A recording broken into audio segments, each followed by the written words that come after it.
Hi, and welcome to week 6 of my keto journey. We're going to look at my stats, my progress, my goals, and my accomplishments this week. So let's take a look.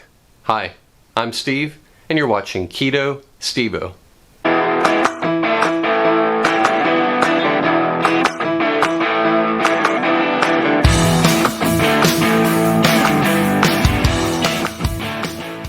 So let's take a look at my progress this week on some different areas, including my weight, my fat loss. I'm still having trouble with my sleep. I'm still researching remedies. I haven't tried anything that works yet. So if you have any suggestions, please let me know in the comments. All the other categories that I track are in the green. Feeling good. I have energy, no hunger cravings. My belly fat's being reduced, and my weight's consistently dropping each week. So let's take a look at the key stats that are the most important for me, including my weight, my blood sugar, my insulin level, and my carbohydrate intake. So for the week, my weight continues to drop about 1 pound to 2 per week. The issue with my blood sugar ramping up a couple of weeks ago seems to be getting better. I'm not too worried about the ups and downs because they're very small compared to where I used to be. I could easily be above the 200 level on my blood sugar any day of the week, and now it stays within 100 plus or minus 20-25 or so. So it's really good. It's improved a lot, and I'm really happy with my blood sugar.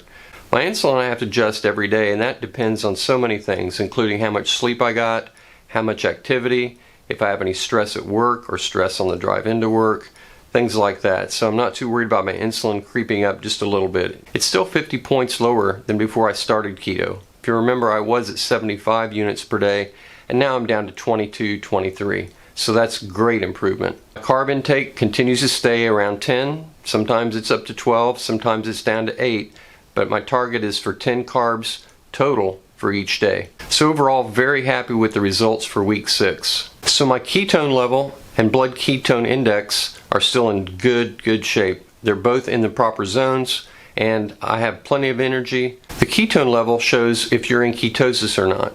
So anything above 0.5 and below 6, you're in ketosis. So I'm in great shape there.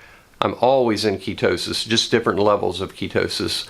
My blood ketone index crept up a little bit, but it's still within the zone of 0.7 to 2.1. So I'm happy with my blood ketone index. Blood ketone index is a measure of your blood sugar in millimoles divided by your ketones in millimoles. And the blood ketone index is a much better representation of your overall health. That's why I track it. So again, great numbers this week for my ketones and my blood ketone index. My detailed daily numbers for the week are also fantastic. My average blood sugar for the week was 106.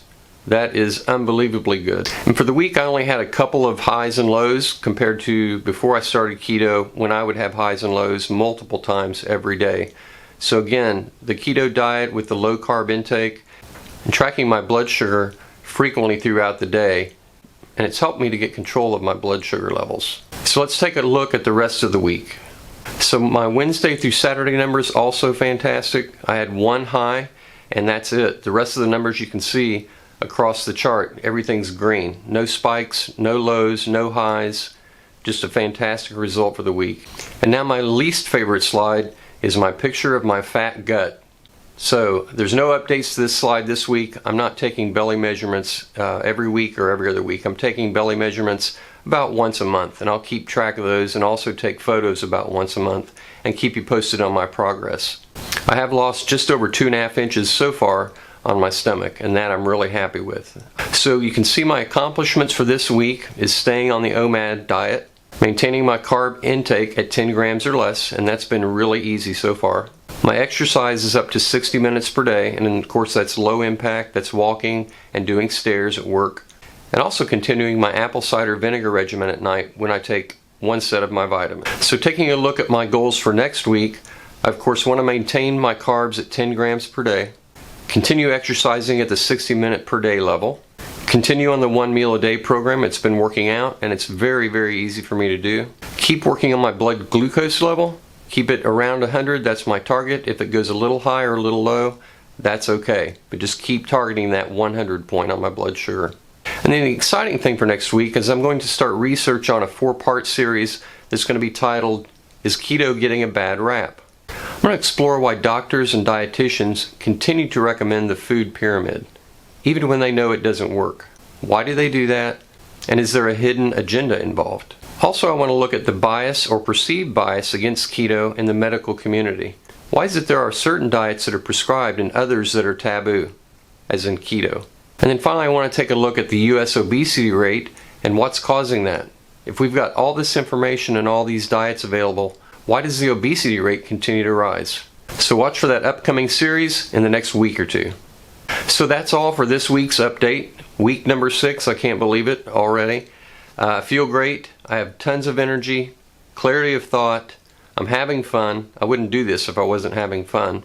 And I'm providing hopefully good information to everyone.